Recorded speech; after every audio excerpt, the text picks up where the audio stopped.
banyak orang di Indonesia ini yang mengaku bahwa dia Habib dan keturunan Rasulullah.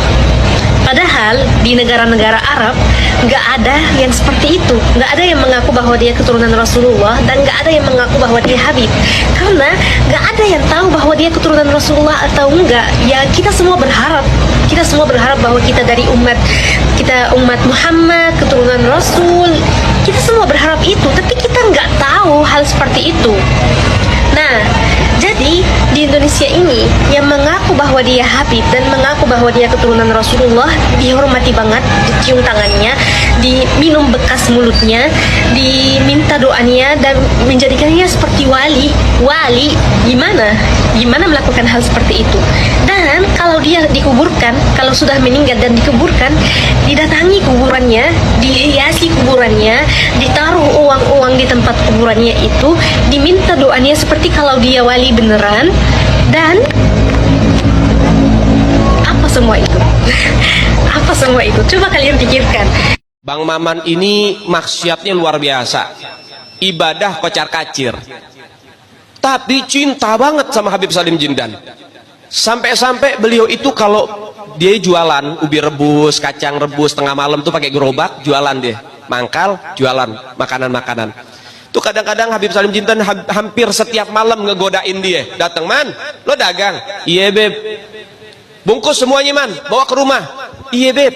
Dibungkus semuanya, nggak komplit, hampir setiap malam. Jadi baru buka, nggak jadi buka, tutup lagi.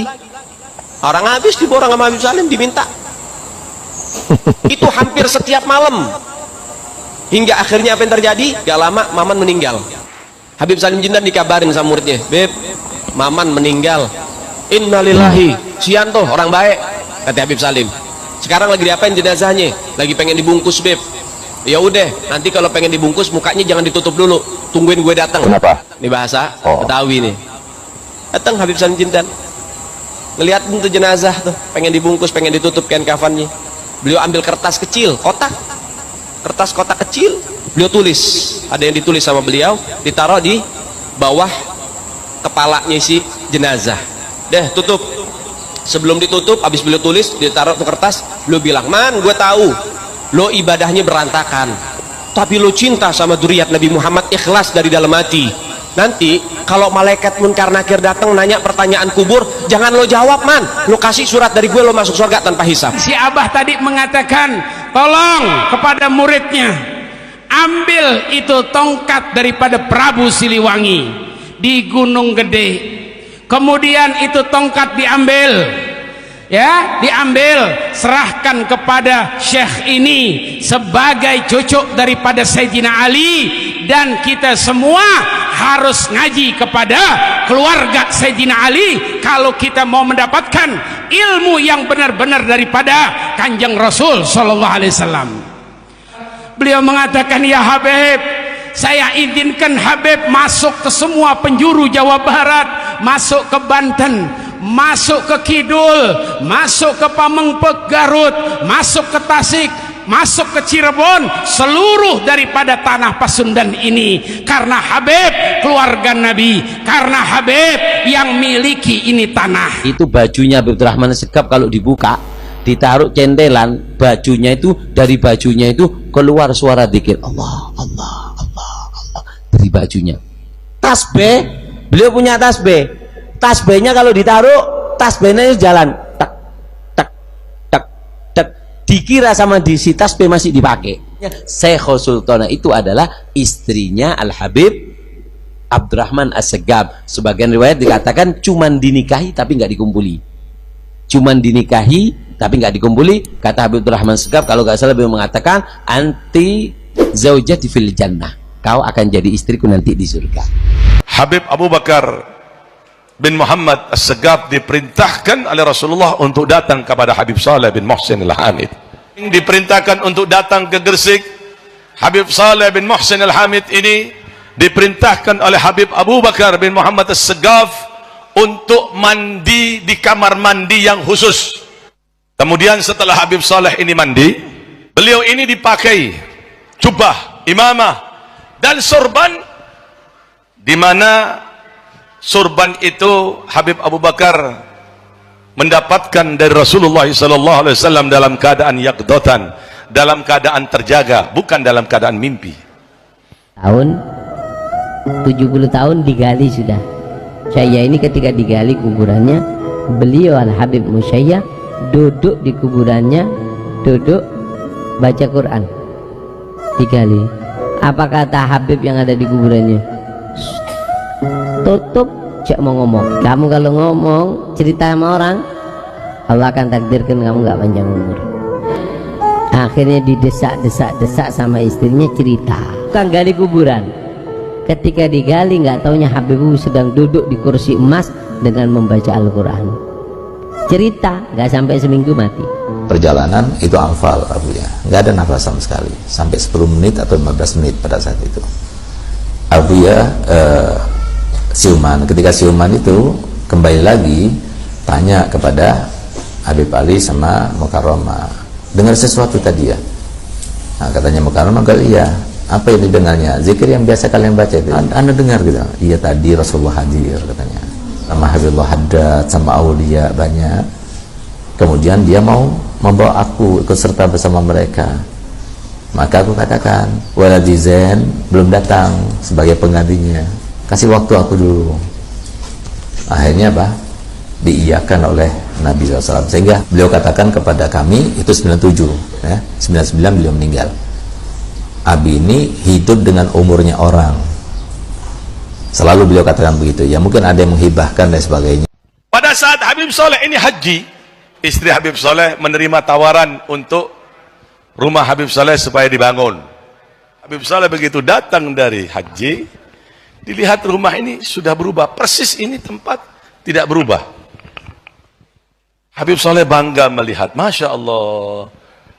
Ditanya, loh ini kok lain Habib? Pertama antum tidak senang, kok sekarang ini lain Habib? Kata Habib Saleh, iya, aku di Mekah diberi kabar oleh Rasulullah, ya Saleh, rumahmu dibangun. Aku senang, karena Rasulullah senang, maka aku pun senang. Naik perahu, nyampe tengah laut, ombak keras. Ombak. Ketika ombak keras, orang alim mengatakan, uskun, jangan ada ombak, diem. Langsung lautnya itu nggak lagi ombak. Tenang. Sampai ada ikan kecil ngomong sama Imam Ibnu Arabi, hebat kamu Imam, cuman teriak seperti itu, ini ombak langsung diem. Habib Saleh menetap di Lumajang dan pindah ke Tanggul. Semua itu atas perintah dari Rasulullah Sallallahu Alaihi Wasallam. Karena Habib Saleh ini tidak bergerak apapun kecuali perintah dari Rasulullah. Sampai-sampai rumah ini dulu yang saya pernah baca di biografi Habib Saleh, terbuat dari bambu, tidak mau dibangun. Kata Habib Saleh, Rasulullah ini setiap hari datang kepadaku. Yang aku takutkan rumahku bagus, Rasulullah tidak datang lagi.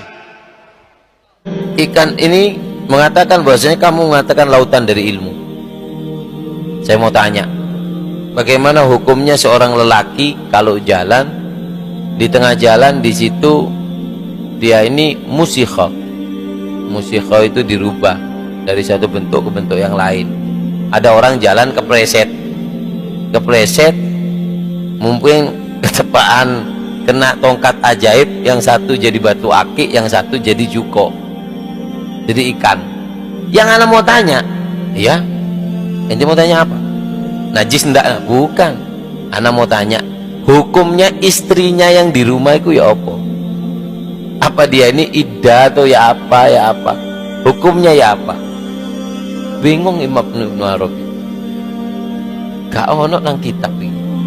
Kalimat Sayyidina Syekh Abu Bakar bin Salim ketika mulai beliau ada malaikat pencatat amal kejelekan diliburkan oleh Allah Subhanahu wa taala. Niki Habib Ahmad dugi bandara, pesawat niku mun ngeten. Sret.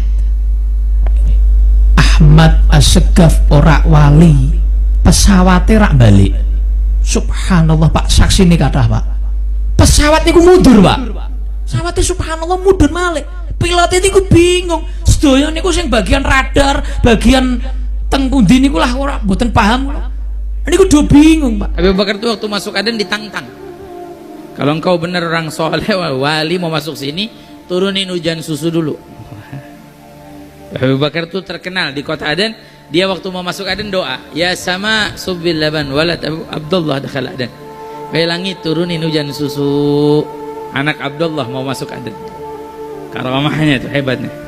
Dia nulis wasiat minta dimandiin jenazah sama orang kaya raya, pas dibaca wasiatnya bingung orang kaya. Ini orang kaya kagak ngaji, kagak apa, gimana mandiin jenazah? Tanya-tanya, teliti-teliti, Abu Bakar punya urusan apa waktu dipersiapkan jenazahnya? Abu Bakar punya utang sama satu orang, berapa? 50.000. Oh, saya baru tahu, kata dia. Jadi makna dari wasiat Abu Bakar mandiin jenazah, bukan mandiin jenazah secara nampak, tapi mandiin jenazah, mandiin utangnya, bayarin. Muhammad Mauladawi mengatakan, wahai anak-anakku, aku kepingin tahu sudah nyampe mana kamu itu. Coba ayo, coba terbang satu-satu. Disuruh terbang satu-satu. Terbang satu-satu. Bagus. Tinggal yang paling kecil kalau nggak salah lah Habib Abdurrahman Segaf. Diri Abdurrahman, terbang. Gal marhaba. Takut anu bang. Terbang ditembus sampai atap rumahnya ditembus jebol dus. Kemudian kata Habib Muhammad Mauladawi ngerusak gitu. Turun. Tapi ya nggak ngomong rusak, nggak tambahan dari saya. Dus ditembus kemudian turun cukup yuk, ngerusak atap kamu ini. Kemudian kata Habib Rahman Senggap, demi Allah kalau aku nggak dipanggil sama abahku, langit itu aku tembus. Dulu ada seseorang masuk ke kota Tarim, wali masuk ke kota Tarim, yang wali, subhanallah, Allah berikan keagungan daripada karomah mereka sampai memberhentikan matahari. Matahari itu dibuat berhenti agak lama asarnya. Kemudian ada perempuan kota Tarim keluar dari jendela yang mengatakan, Galia fulan fakka syams, lepaskan itu yang namanya mataharinya, kita lagi puasa ahli Tarim, nanti kelamaan ini puasanya, lepaskan. Subhanallah, ini wali langsung tahu dilepaskan sehingga subhanallah.